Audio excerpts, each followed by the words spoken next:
एकमात्र नाम को पकड़ लो, हमारी प्रार्थना मान लो। लोक परलोक में जो सुख चाहिए वो सब नाम से प्राप्त हो जाएगा। देखो, इसमें चिंता नहीं करनी भगवान ने अपनाया कि नहीं अपनाया, इसकी भी परीक्षा नहीं करनी।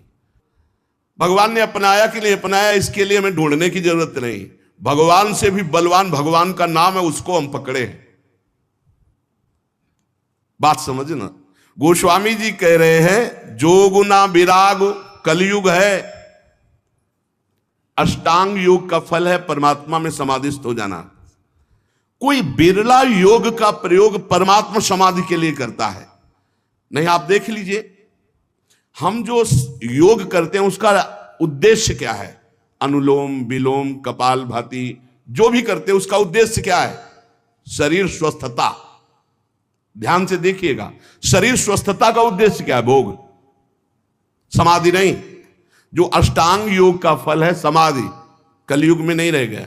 कोई बिरला होगा, हम ये नहीं कहते भगवान की सृष्टि में ऐसा नहीं हो सकता, होंगे, कोई बिरले होंगे, लेकिन प्रगट में देखने में जो आता है वो योग का प्रयोग शरीर स्वस्थता और शरीर स्वस्थता का प्रयोग भोग। आप देख लीजिए, गोस्वामी जी कहते हैं कि अब मैं देख रहा हूं कलयुग ने अष्टांग योग में भी अपना प्रवेश कर लिया, जिससे योग का फल जो चित्त वृत्ति का निरोध करके परमात्मा में समाधिस्थ होना है गया। कोई बिरला होगा। भी कह रहे हैं न विरागु, वैराग्य, क्या वैराग्य रह गया है? जो वैरागी महापुरुष पीछे हुए हैं, अब वैराग्य क्या रह गया? क्या वैराग्य रह गया है? केवल नाम मात्र का वैराग्य रह गया। वैराग्य किस बात का है?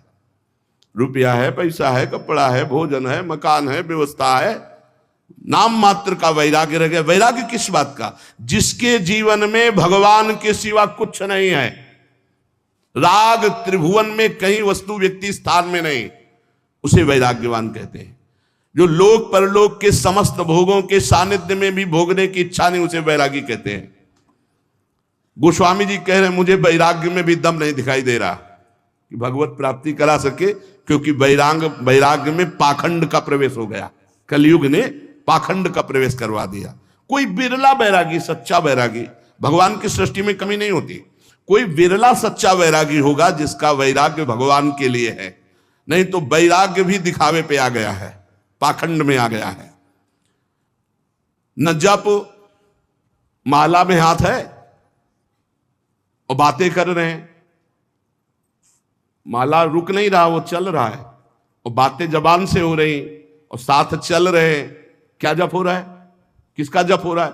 जप तो तब माना जाता है जो जप कर रहे हैं वो हमारे ध्यान में है, वही हम सुन रहे हैं, वही हम बोल रहे हैं, उसे जप माना जाता है। 3 बातें जप में होनी चाहिए। जो हम जप रहे हैं, वही सुन रहे हैं, वही हमारे ध्यान में है। राधा तो दिखाई दे रहा है, राधा लिखा, सुनाई दे रहा है राधा, और हम बोल रहे हैं राधा, और फिर एक मन का सकिला, फिर राधा, फिर एक मन का सा, वो जप। अब जप में भी 11 माला कहा है, हो जाए हर 5 मिनट में घड़ी में, और जल्दी जल्दी, स्वाद नहीं, रुचि नहीं, मन नहीं, बस। कोई कोई तो ऐसे माला सरकाते हैं कि हमें लगता है कि अगर रा बोले तो भी नहीं सरकेगा। राधा राधा तो बहुत बड़ी बात है, अगर वो रा बोले तो इतनी रफ्तार से नहीं चलेगा। अब पता नहीं कैसे ऐसे माला सर सर घूम रहा है। माला घूमने से भगवत प्राप्ति होगी क्या? माला घूम, देखो ये माला है, काउंटर है, ये चीजें मन लगाने के लिए हैं। असली तो जब श्वासों की माला में, धड़कन में नाम चलता है, रोम रोम आनंद से खिल उठता है, ये प्रारंभिक दशा है। तो प्रेम प्राप्ति के लिए नेम लिया गया है, इसलिए आवश्यक है माला और काउंटर से जपना। पर वो जप इस तरह का होना चाहिए कि वही सुनाई दे, वही जो बोल रहे हो वही दिखाई दे, ऐसे तब जप किए। अब बोलो इसमें तुम बात कर सकते हो? हिम्मत नहीं कि तुम बोल सको, तुम्हारी हिम्मत नहीं कि बोल सको, क्योंकि बोलोगे तो क्रम टूट जाएगा। जब अपने लोग अभ्यास करते थे तालू में, जिभ्या ऐसे लगा के ऊपर, बोलना विष जैसा लगता था, क्योंकि वो क्रम टूटेगा, वो चल रहा है। गोस्वामी जी कह रहे हैं कि जो मंत्रानुष्ठान है अब वो नहीं दिखाई देता, कलयुग का बड़ा प्रभाव है।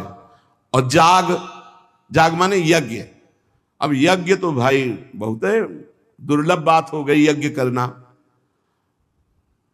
कोई कोई महापुरुष अनुष्ठान करते होंगे, अच्छे से पूर्ण भी होता होगा, सृष्टि है भगवान की, पर अब बहुत मुश्किल है यज्ञ करना, क्योंकि त्रिकाल संध्या करने वाला मंत्रवेत्ता आचार्य और जौधान्य आदि बड़ा पवित्र, भूमि पवित्र, जजमान की वासना पवित्र, उपासना के भाव, और बड़े ही सुरक्षा से जब यज्ञ होती तब वो पूर्ण होती है। यज्ञ भोक्ता भगवान प्रसन्न होते हैं, दर्शन देते हैं, कृपा करते हैं। गोस्वामी जी कह रहे हैं यज्ञ भी बड़ा कठिन, यज्ञानुष्ठान त्रेता में पूर्ण होते थे। अब कह रहे हैं कि तपस्या, इसमें भी दंभ घुस गया, तप में दंभ घुस गया। बाहर से दिखावा की भावना आना ही दंभ कहा जाता है। तप होता है भगवान की प्रसन्नता के लिए। बहुत से महात्मा एक लंगोटी लगाए पूरा जीवन ऐसे कष्ट सहते हुए भगवान को रिझा लिए, आज भी हैं, पर प्रायः तपस्या में दंभ घुस गया है, दिखावा घुस गया है, उससे तपस्या का फल। और भगवान तपस्या समर्पित करके दैन्य होने से भले मिल जाए, लेकिन तपस्या से भगवान को नहीं खरीदा जा सकता। तप के द्वारा भगवान को खरीदा नहीं जा सकता। तप में शक्ति संचय होती है, पर हम त्याग करके वो तप भगवान को समर्पित कर दे तो भगवान की प्राप्ति हो जाए। पर शुद्ध तप, तप का अर्थ होता है ताप सहन करना। जैसे काम हमारे हृदय में ताप देता है, क्रोध हमारे हृदय में ताप देता है, लोभ मोह देता है, इनको हम सह जाएं। अपने धर्म में चलने पर जो कष्ट होता है उसे सह जाने को तपस्या कहते हैं। बोले वो भी दिखावा हो गया है, दिखावा हो गया है। भगवान जानते हैं तो हम दिखावा किसके लिए कर रहे हैं। तो तप में दिखावा दंभ घुस गया। और बोले जो त्याग है, जोग न विराग जप जाग तप त्याग, त्याग कहते हैं हमारे हृदय में भगवत प्राप्ति की लालसा हुई है, जानबूझकर सारे भोगों का, सुख सुविधाओं का त्याग करके असुविधा युक्त जीवन, भगवान के लिए सब सुविधाएं हैं, असुविधा युक्त जीवन। त्याग का जब तक अहम होता है तो ना संतों में और ना भगवंत में द्रवण क्रिया नहीं होती, ध्यान रखना। उनका हृदय तभी द्रवित होता है जब त्याग का, अहम का भी त्याग हो जाए। कई बार सत्संग में सुनाया है, पूरे भारत के नदियों का भ्रमण करके फलाहार दुग्ध आदि से जीवन व्यतीत करते थे। उनको जब सुनने को मिला महाप्रभु चैतन्य देव की महिमा की कीर्तन में अमृत बरसता है, तो उन्होंने लगा कि जब मैं जाऊंगा तो मैं त्यागी हूँ, समस्त तीर्थों का अवगाहन किए हूँ, फलाहार दुग्धाहार रहता हूँ, तो महाप्रभु गले से लगा लेंगे। कीर्तन में पहुंचे, जे भी पहुंचे तो महाप्रभु का कीर्तन रुक गया और कहा कौन बहिर्मुख पुरुष आ गया जिससे कीर्तन का रस सूख रहा है। और वही आए हुए थे, बोले हटाओ इनको, हटा। अब वो जो दूर जाकर के खड़े हुए और रोने लगे कि प्रभु क्या मुझ जैसे अधम का आपके चरणों में कोई स्थान नहीं मिलने का। अगर आप जैसे महापुरुष, अंदर से प्रार्थना करते हैं, आप जैसे महापुरुष मुझ जैसे अधम को स्वीकार नहीं करेंगे, फिर मेरा उद्धार कैसे। महाप्रभु दौड़ पड़े और जाके गले से लगा लिया और कीर्तन में उन्मत्त कर। अहम का त्याग, त्याग की स्मृति का त्याग, दैन्य भाव, तो त्याग का भी महत्व भगवत प्राप्ति नहीं करा सकता। तीर्थ न धर्म जानो वेद विधि किमि है। अब तीर्थ, ध्यान देना, आप कलयुग की चाल का ध्यान देना, आप सब हृदय वाले हैं। घर गृहस्थी में उतने पापाचरण की वृत्ति नहीं आएगी जितना तीर्थ में आने की संभावना है। क्यों आने की संभावना है? कलयुग की कुचाल है कि यहां का पाप वज्र की तरह होगा, तुम्हारी दुर्गति होगी। ब्रह्मा जी के 4 ये युग पुत्र हैं, सतयुग, त्रेता, द्वापर, कलयुग। सतयुग से कहा मैंने सृष्टि की रचना में नरक की रचना की है, उसका भी ध्यान रखना, कुछ लोग उधर भी जाना चाहिए। बोले प्रभु हमारे राज्य में कोई नरक जाए असंभव, आपकी इस आज्ञा का पालन नहीं हो पाएगा, सतयुग ने कहा। त्रेता से, तो त्रेता ने कहा बड़े भैया का अनुसरण करेंगे। द्वापर से कहा तो द्वापर ने कहा हम आज्ञा पालन करने की सम्यक चेष्टा करेंगे, आपकी आज्ञा का पालन हो कि कुछ लोग जो अधर्माचरण करेंगे वो नरक भेजे जाए। सतयुग में अधर्माचरण, त्रेता में, कलयुग से कहा तो उनका बड़े भैया ने जैसे साफ जवाब दे दिया आपको कि हमारे राज्य में भूल चूक से कोई चला जाए नहीं, नरक नहीं जाएगा। तो वही हम उत्तर देते कि हमारे राज्य में भूल चूक से कोई स्वर्ग या परम पद चला जाने, सबको नरक भेजेंगे सीधे। कलयुग सीधे आओ फुल नरक, चिंता मत करो महाराज, आज्ञा का पालन हम करेंगे। हर जगह तीर्थयाटन में व्यसन, व्यभिचार, छल, कपट, चोरी ये निषेध है, पर लोग तीर्थयाटन में जाकर के ऐसे अपराध ज्यादा कर देते हैं। नशा करना, व्यभिचार करना, चोरी करना, क्रोध करके लड़ाई कर लेना, किसी तीर्थवासी को पीट देना, अपमान कर देना, ऐसे बहुत तरह से। वेद विधि किम है? अब वेद विधान तो वो समझे जो शास्त्र स्वाध्याय करे, जो खूब महापुरुषों का संग करे, वो जान पाता है क्या करना चाहिए क्या नहीं करना चाहिए। तस्मात् शास्त्रम प्रमाणम ते कार्य व्यवस्थित हो। अब यहाँ फुर्सतें नहीं है मोबाइल से, टेलीविजन से, पेपर से, संसार की बातों से, तो कौन पढ़े योग वासिष्ठ, कौन पढ़े भगवत गीता की टीका, कौन पढ़े श्रीमद् भागवत महापुराण, कौन पढ़े वेद के सिद्धांत, तो कैसे पता चलेगा जीव का कर्तव्य क्या है, क्या करना चाहिए क्या नहीं करना चाहिए। ऐसा नहीं वैदिक सिद्धांत को जानने वाले नहीं हैं, है पर बिरले कोई। तो भगवत प्राप्ति इसमें भी बड़ी कठिन। गोस्वामी जी कहे तुलसी सो पोचना भयो है, नहीं हुए है कहूं। अब मैं तुमसे अपनी बात कह रहा हूं कि मेरे जैसा पामर कोई ना हुआ है ना है। पहले तो बताया इन सब से अब भगवत प्राप्ति नहीं होने वाली, ध्यान दे लो। बहुत बढ़िया सिद्धांत, ये सब शास्त्रों का सिद्धांत, हृदय सम्मत सिद्धांत को स्वामी जी कह रहे। जोग ना विराग जप जाग तप त्याग व्रत तीरथ ना धर्म जानो, वेद विधि किम है। अब व्रत की पूछो तो कोई बिरला ही व्रत का नियम। एक बार हमने वर्णन किया था कि दशमी को ये और एक बार, और द्वादशी को एक बार, और एकादशी को तो पूरा या तो निर्जला रहो या एक बार जल फल फूल जो कुछ थोड़ा सा ग्रहण कर लो। अब तो जानते हो कैसे व्रत होते हैं, कूटू का और सिंघाड़े का, जैसे कूटू के पकौड़ा बन रहे हैं, सिंघाड़े के हलवा बन रहे हैं, समा के खीर बन रही, और क्या क्या पकवान बन रहे हैं, बाल भोग अलग, राज भोग अलग, शयन भोग अलग। भैया ऐसे व्रत तो रोज रहे तो बढ़िया चकाचक है। नहीं, व्रत का मतलब है उपवास, तो उपवास पूरे दिन कुछ नहीं, शाम के समय जल फल कुछ ले लिया नहीं, पार पूरा उपवास करके निर्जला। एक कोई भी व्रत रहो तो ऐसे थोड़ी है कि पुआ पकौड़ी और सब इधर उधर के जोड़ बटोर करके के वही खाना पे मर जाओगे क्या एक दिन के लिए। व्रत रहो तो शाम से हर व्रत में मंगल विधान होता है, जो हम जलते हैं, जो भूख से व्याकुल होते हैं, उससे हमारे पाप नष्ट होते हैं। अब ऐसा व्रत नहीं रह गया, डकार आ जाए और दिन चाहे ना आवे, व्रत के दिन जरूर डकार आवे।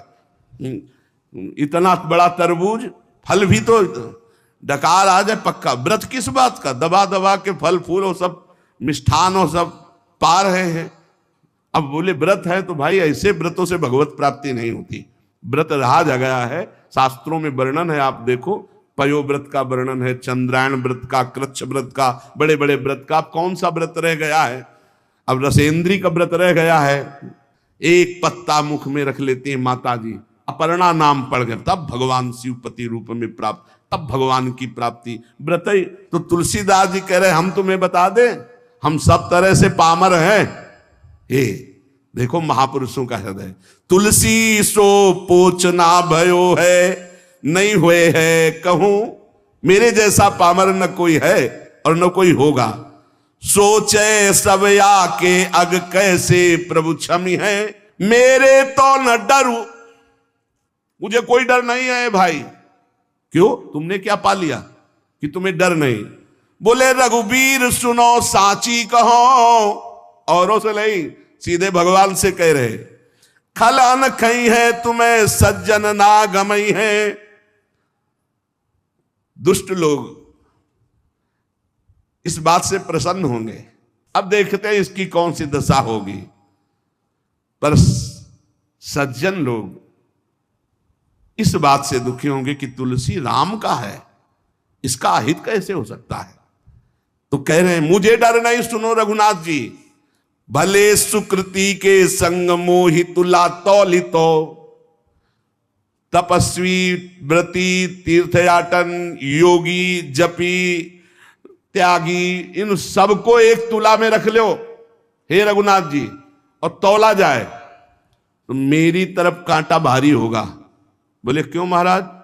बोले हम पहले कह दिया कि हम बहुत पामर हैं, पहले कह दिया, हम ये नहीं कह रहे कि बहुत हम महान हैं, लेकिन जब इन सब साधन करने वालों को एक तरफ और मुझे तौला जाएगा तो मेरी तरफ झुकाव होगा, वो हल्के हो जाएंगे। बोले क्यों?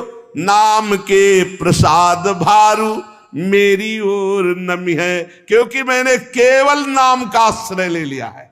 ये खास बात, केवल नाम का आश्रय लिया है, तो जो अन्य सब साधनों का फल एक तरफ तौला जाए या अन्य सब साधन करने वाले एक तरफ हो, और तुलसीदास जी कहते हैं मुझ पामर को एक तरफ रखा जाए, तो रघुनाथ जी को साक्षी करके कहते हैं वो कांटा हमारी तरफ झुकेगा। बोले क्यों? बोले मैंने नाम का प्रभाव, नाम को रात दिन नाथ हूं ना अपनायो लोक झूठी है परिपय, प्रभु ते प्रबल प्रताप प्रभु नाम को पायो, नाम चारु चिंतामणि उर करते न खसई हो, अब लो नसानी अब ना नसई हो, एक सेकंड भी नहीं जाने दूंगा अब बस ये दो अक्षर मेरे जीवन है, माई बाप है, रात दिन प्रभु का नाम, इसलिए मेरी जय हो गई।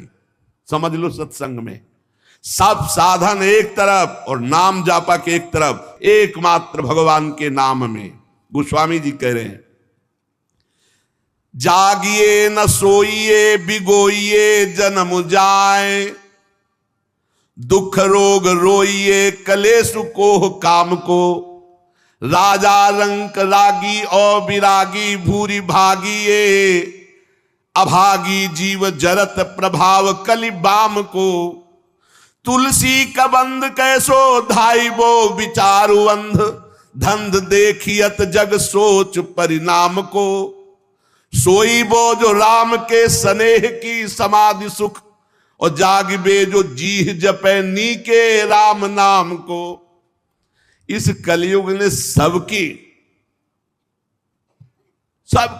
बुद्धि को भ्रष्ट कर दिया है। हरिवंश महाप्रभु कहते पाए जान जगत में सब जन, कपटी कुटिल कलयुगी टंचु, सबकी बुद्धि में कलयुग अपना प्रभाव दिखाए। गोस्वामी जी कह रहे हैं इस संसार में ना तो कोई जाग रहा है और ना सो रहा है, अब प्रपंच में फंसे। बोले नहीं, जागते भी हैं सोते हैं। तो गोस्वामी जी कह रहे हैं हम जागना किसे कह रहे हैं और सोना किसे कह रहे हैं? बोले जागिबो जो जीह जपे नीके राम नाम को, और सोईबो जो राम के स्नेह की समाधि सुख। सोना किसे कहते हैं? भगवान के चिंतन में डूबा हुआ आनंद मगन, कब निद्रा में चला गया फिर जगा भगवान के चिंतन, इसे सोना कहते हैं। बोले संसार के जीव न सोना जानते हो न जागना। और जागना किसे? जब चेतना में है तो हर समय जबान से नाम जप कर रहे हैं। गोस्वामी जी कह रहे हैं कलयुग है, जीवन का जीवन पूरा व्यर्थ नष्ट कर रहा है कलयुग। मनुष्य के दुख शोक रोग रो रहे हैं, जिंदगी बर्बाद हो रही, काम क्रोध क्लेश सब के हृदय में बाढ़ आ रही है। राजा रंक रागी विरागी भागी अभागी सबको कलयुग ने अपने में ग्रसित कर लिया है। कुटिल कलयुग का ऐसा प्रभाव है कि सबको अंधा कर दिया है। वह धंधा दसेंद्री जनेंद्री का, ईमानदारी से देख लो, खूब बढ़िया खाने को मिले भोगने को मिले, अंधा कर दिया। ना ये चैन से सो पा रहे हैं ना जाग पा रहे हैं। चैन से सोना है भगवान का चिंतन करते हुए, भगवान के चिंतन में सोना, और जागना है रात दिन नाम चल रहा है, यही जगना है। गोस्वामी जी कह रहे हैं हमारे ऊपर कलयुग होश में नजर मत डाल देना। सुनिए कराल कलिकाल भूमिपाल तुम जाय घालो चाहिए कायदों राखे ताय को। ए महिपाल हो तुम, कलयुग तुम्हारा राज इस समय फैला हुआ है, तुम राजा हो मानते हैं, तुम सबको नष्ट कर रहे हो ये भी जानते हैं, सबको, बुद्धि भ्रष्ट, सब में कौन बचा है? जो सोता है भगवान का चिंतन करके, जगता है भगवान का चिंतन करके और हर समय नाम जप करता रहता है, उसके ऊपर कलयुग का प्रभाव नहीं पड़ेगा। सुनिए कराल कलिकाल भूमिपाल, तुम जाय घालो चाहिए काय दो राखे ताय को। जिसको तुम नष्ट करना चाहो उसे कोई बचा नहीं सकता भगवान के सिवा। अरे बुद्धि बदल दी महाराज परीक्षित की, जो गर्भई में भगवान का दर्शन किए थे, मरा हुआ सांप ऋषि के गले में ऐसे विनोद में डाल दिए। वो विनोद है, वो समाधिस्थ महात्मा है, इतने बड़े पूज्य महात्मा, उनके गले में एक मरा हुआ सांप डाल दिया। बुद्धि खराब कर देता कलयुग। गोस्वामी जी कह रहे देखो मैं कोई अहंकार से नहीं कह रहा, ए कलयुग हाँ तो दीन दूबरो बिगारो ढारो रावरो, ना मैं हूं ते हूं ताई को सकल जग जाहि को। वैसे बहुत दीन हूं, बहुत दूबरा हूं, पर ऐसा मत समझ लेना मैं बहुत बड़े का हूं। ए कलिकाल साची कहो कलिकाल कराल, मैं ढारो बिगारो तिहारो कहा है। काम को कोह को लोभ को मोह को महिषोवान प्रपंच रहा है। हौ जगुनायक लायक आज पे, मेरी ओ टेव कुटेव महा है। जानकी नाथ बिना तुलसी जग दूसरों सु करी हो ना हा है। तू अपना इतना प्रभाव बढ़ा लिया, सारे जगत को काम क्रोध लोभ कपट मोह हिंसा दंभ पाखंड मदिरा पान मांस खाना व्यभिचार करना फैला दिया तूने। पर मैं हाहा तेरे से नहीं खा सकता। मैं रघुनाथ जी कहूं देख तू मेरा कुछ नहीं बिगाड़ सकता। क्यों? भागीरथी जलपान करो और नाम द्वे राम के लेत नितय हो। मोको न लेनो न देनो कछु कल भूल न रावरी और चितय हो। रोज भगवान का गंगा जल पान करता हूं चरणामृत, और जितना बना 2-4 नाम जप कर लेता हूं। कलयुग होश में हमारी तरफ देख मत लेना तुम। जान के जोरी करो परिणाम तुम्हें पछतई है पै मैं न भितई हूं। तुम्हें बता दे कि अगर हमारी तरफ देखा कुछ उपाय किया हमारे नष्ट करने का, तो मेरा तो कुछ बिगड़ेगा नहीं, मैं डरूंगा नहीं, लेकिन हो सकता है तुम्हारा बिगड़ जाए। बोले कैसे? बोले ब्राह्मण जो उगल्यो उर्गारी हो त्यों ही त्यारे हिए ना हितई हो।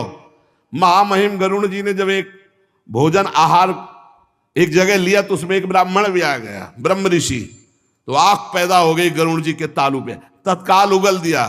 बोले समझ लो जो भगवान का भजन करते तो गरुण जी नहीं लील पाए तो एक कलयुग तू क्या बिगाड़ लेगा। भगवान का चरणामृत पान करता हूं, 2-4 जो बना वो राम राम जप लेता हूं, क्योंकि मैं रघुनाथ जी का हूं।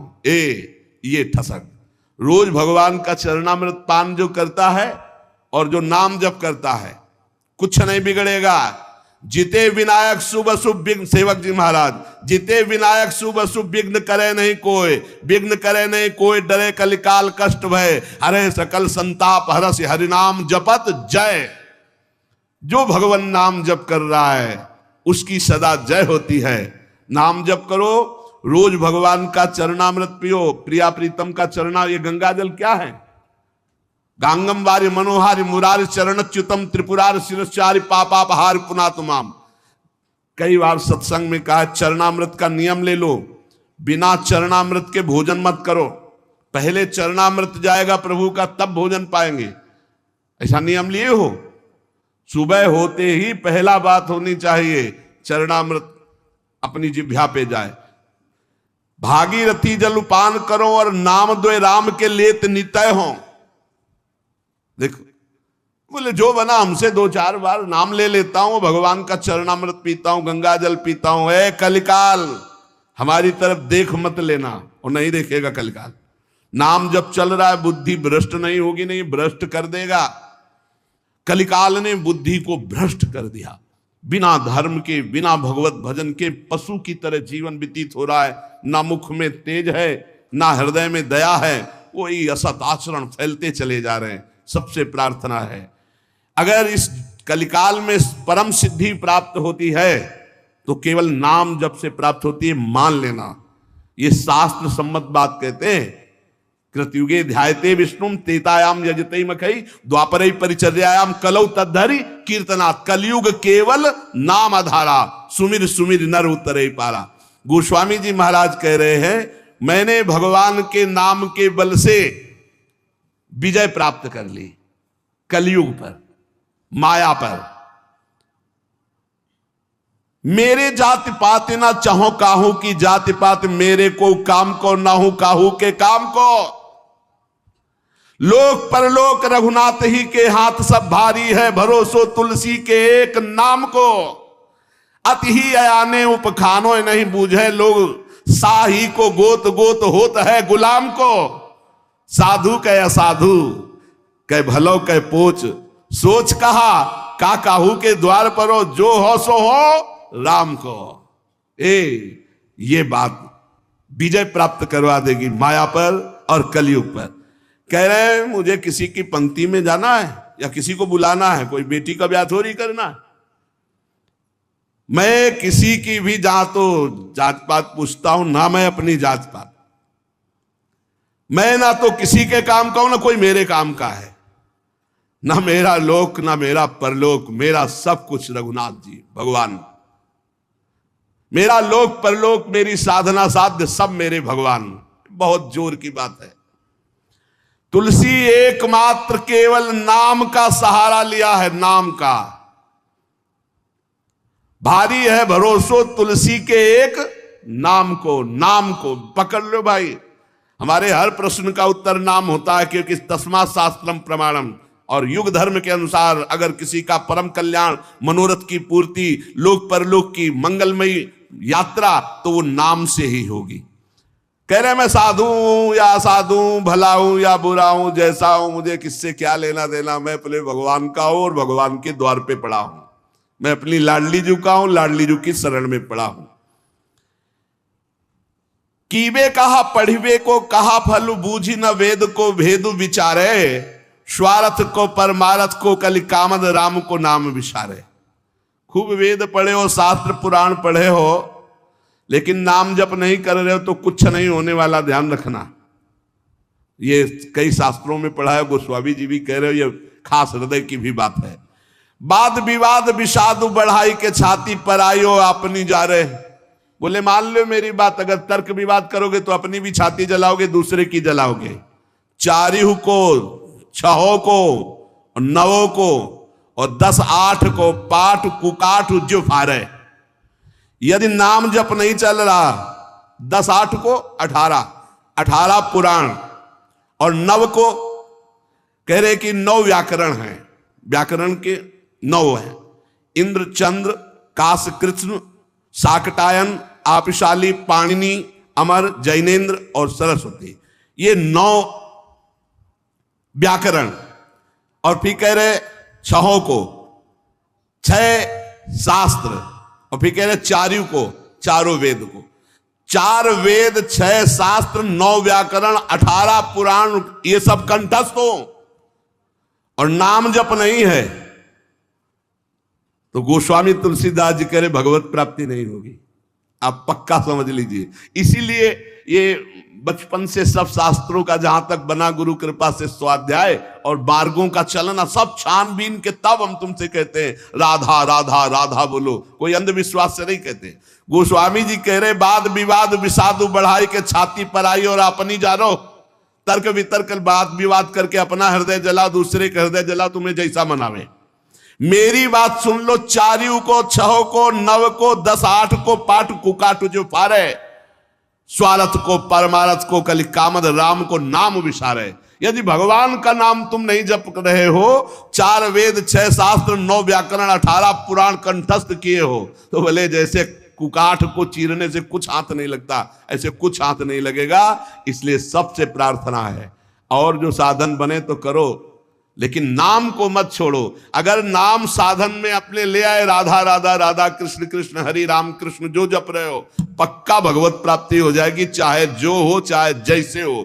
इसलिए सत्संग का सार, जितना बन सके अपने आचरणों को सुधारो, भोजन सुधारो, दूसरों का मन वचन कर्म से अहित मत करो, हित करो और नाम जप करो। इसी जन्म में भगवत प्राप्ति हो जाएगी।